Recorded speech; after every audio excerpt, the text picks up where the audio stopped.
Իրոք դուք ճիշտ եք, մեր ժողովրդի մեջ չգիտեմ ինչու շատ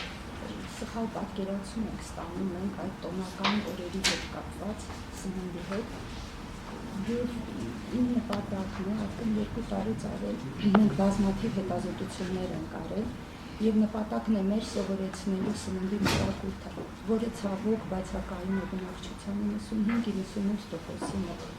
Դրա մեջ մտնում է եւ ճիշտ սննդը, եւ հողօգների ճիշտ օգտագործումը։ Ինչու՞, որովհետեւ 70-ից 90% բոլոր մեր առողջական խնդիրների գտնվում են մեր ափսեի վրա։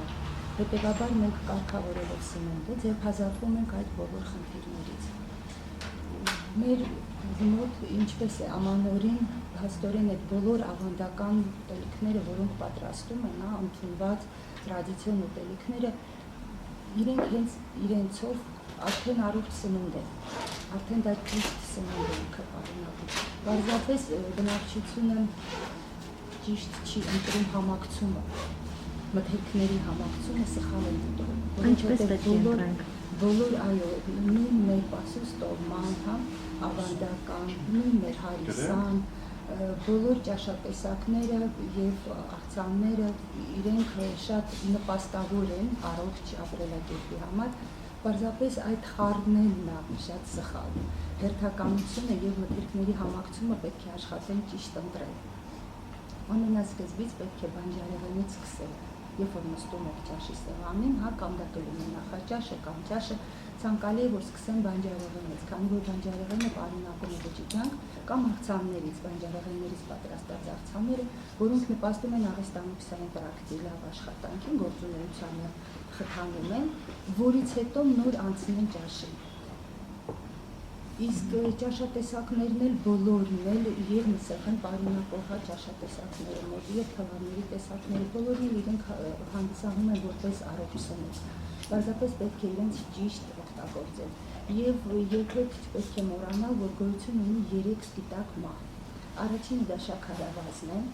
երկրորդը աղն է, եւ երրորդը միշտ բոլորը մոռանում են կամ չեն պատկերացնում, որ դա էլ է սպիտակ մահ, դա ալյուրն է։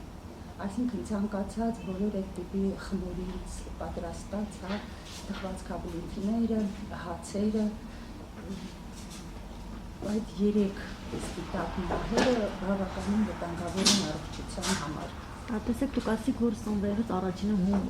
հում սննդի նախապատվություն տանք բանջարեղենի մասողությանը համանպաստող է։ Այ դուք ասիք նաև մյուս սննդակարգից պիտի ճիշտ օգտվենք։ Ճիշտ օգտվել ինչ նկատի ունենք, մի քանի խորհուրդ տվեք, մենք հասկանանք ինչի մասին է խոսքը։ Ճիշտ։ Ինչպես գազավորված հյութեր, թեկուզ։ Գիտեք, տեսեք, ինչպես են ասում, ջուրը կյանք է։ Դա իրոք այդպես է, ինչու, որովհետև մեր օրգանիզմը 75% բաղկացած է ջրից։ Ուղեղի բջիջները 85% ջուր են պարունակում, հրյունը 90% ջուր է պարունակում, բայց ցավոք մեր բնակչությունը նույնպես չունի այդ հեղուկները ընդունելու մշակույթը։ Ջուրը չեն խմում 90-95% մեր բնակչության, մենք 2000-ից ավել հետազոտություն ենք անցկացրել, պարզապես պահանջ չունի օրգանիզմը, տարիքը կապ չունի, ունենք եւ 70 տարեկան եւ 80 տարեկան մարդիկ, որոնք ասում են մենք կյանքում ջուր խմած չկանք, օրական նույնիսկ մեկ բաժակ չեն խմում, հիմնավորելով, որ օրգանիզմը պահանջ չունի, բայց օրգանիզմը բաղկացած է ջուրից։ Խորհուրդ եմ տալի առավոտյան ծոված փորին արտադրալիս ջուր, դա շատ կարևոր է, որովհետեւ նպաստում է աղիների աշխատանքին, խթանում է, մեկ բաժակ ջուր առավոտյան արտանալիս։ Մեր ժողովրդի մոտ ինչպես սովորաբար դա ընդունված է, այդ ջուրը փոխարինվում է սուրճի։ Իհարկե կարող եք նաև ձեր սուրճը խմել, սուրճը ոչ մի օգտակար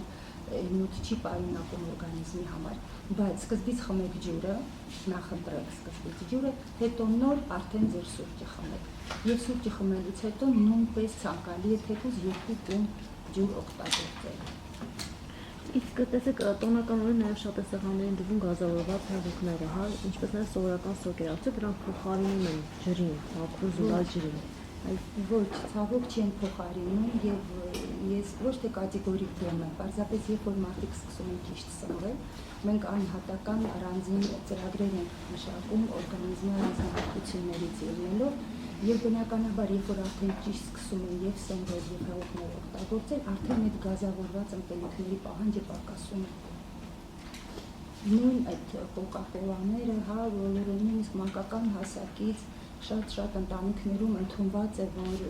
հենց փոքրուց երեխան սկսում է սխալ սնվել։ Իսկ սնունդը դա առողջություն է, որովհետեւ դեռ 2000 տարի առաջ Հիպոկրատը գրել է, որ բոլոր մեր հիվանդությունները գտնվում են հաստաղի մեջ։ Հետևաբար, անելով օրգանիզմի մաքրում, ճիշտ սննդային ծրագրերով մենք ձերբազատվում ենք բոլոր հիվանդություններից։ Եվ դեպրեսիաները, եւ քնկոտությունը, եւ թուլությունը, տրամադրության անկում, շատ վիճակներ գալիս են հենց սխալ սնվելուց։ Մենք այն ինչ ուտում ենք, դա շատ ճիշտ բնութագիր է, որովհետեւ ուտելը պետք է դառնա ոչ թե ինքնանպատակ, այն ուտում ենք այնքանով, որպեսզի աշխատի մեր ուղեղը, որպեսզի կարողանանք մեր գոյությունը պահպանել։ Այս տոնական օրերին առած սեղաններից բնականաբար անկանում ենք սնվելու բոլորս։ Ինչ խորհուրդ կտաք, ինչպես անենք, որպեսզի խուսափենք մինիմումի հասնի վնասը, որ օրգանիզմին պիտի լինի, Ուրեմն տեսեք, շատ կարևոր է, որ անընդմեջ չլինի այդ ուտելու պրոցեսը։ Մենք ինչ ենք ասում, որ մենք խնջույքների, տոնական այդ օրերին մենք գերանում ենք, ավել քաշ ենք հավաքում, ինչը, որովհետև անընդմեջ ծամում ենք, սկզբից օգտվում ենք սեղանից, հետո գալիս է առաջի ճաշատեսակը, կես ժամ հետո երկրորդը, երրորդը եւ 3-4 ժամ անընդմեջ մենք ծամում ենք։ Ստամոքսը չունի այդքան հնարավորություն, որպեսզի կարողանա մի անգամից ամբողջությամբ մարսի։ Դրա համար ճիշտ կլինի, որպեսզի ժամանակ տան ուտելու արանքներում 2-ից 2.5 ժամ, մինչև 3 ժամ։ Հիմնականում, ասենք, եթե տոնական օրերին գնում են մեկ տեղից մյուս տեղը չէ, հիմնականում հյուրեր են գնում իրենք, կարող են նախաճաշել իրենց տանը, հետո նոր արդեն գնան հյուր։ Իսկ հյուր գնալու դեպքում էլ նայած թե դա ինչ ժամ է, եթե ճաշի ժամ է, լիարժեք կարելի է ճաշել, ոչ թե անընդմեջ ծամել, հենց դա է ծավալվելու ստամոքսը, որովհետև սնունդը ստամոքսի մեջ մնում է 6 ժամ։ Եվ ճիշտ սնունդ ուղարկելով մենք նպաստում ենք, որպեսզի ստամոքսը սկսում է ճիշտ աշխատել, ինքը ընդունում է եւ կարևոր չի թե դուք ինչ եք ուտում, կարևորը նա է թե որ մասն է ձեր կերածի յուրացվում օրգանիզմում յուրացվումն է կարևորը, այսինքն մենք պետք է ուտենք գիտակցաբար, մտածելով նախքան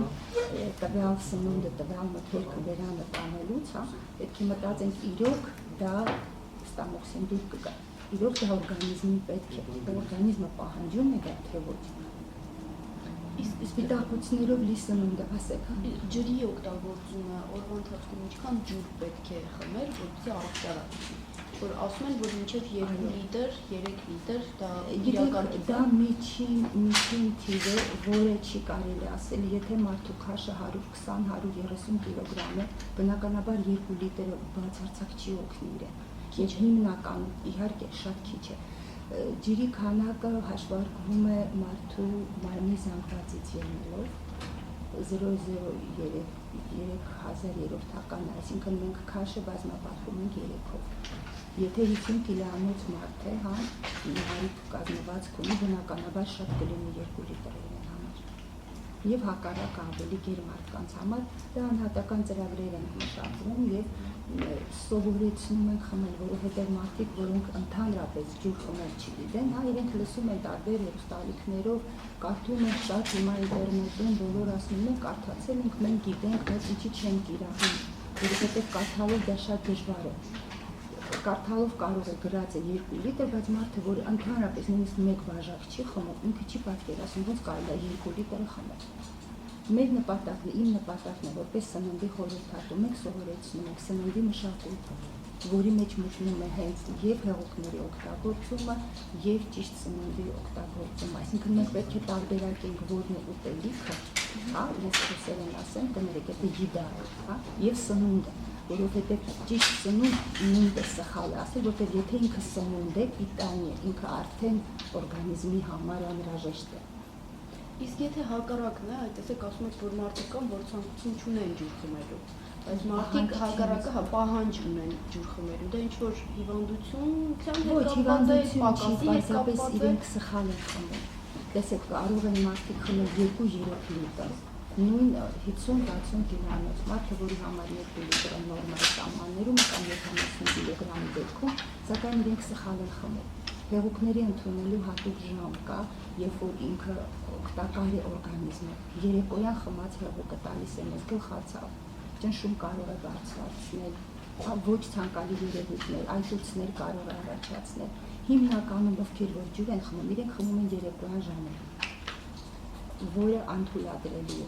Իսկ ուտելուց հետո կարելի է ջուր խմել։ Այո, ուտելուց հետո կես ժամ հետո եւ ուտելուց առաջ ցանկալի է կես ժամ առաջ նախապատրաստում ենք ստամոքսը մարսողական process-ին։ Իսկ երեկոյան որ ժամին չի կարելի ջուրը դա խմել։ Որ ժամից հետո։ Ոչ թե չի կարելի, ցանկալի չի, որովհետեւ երբ որ ճիշտ սկսում եք դուք առավոտվանից ընդունել եւ ճիշտ սնունդը նախաճաշը, ճիշտ հիմքը դա նախաճաշն է,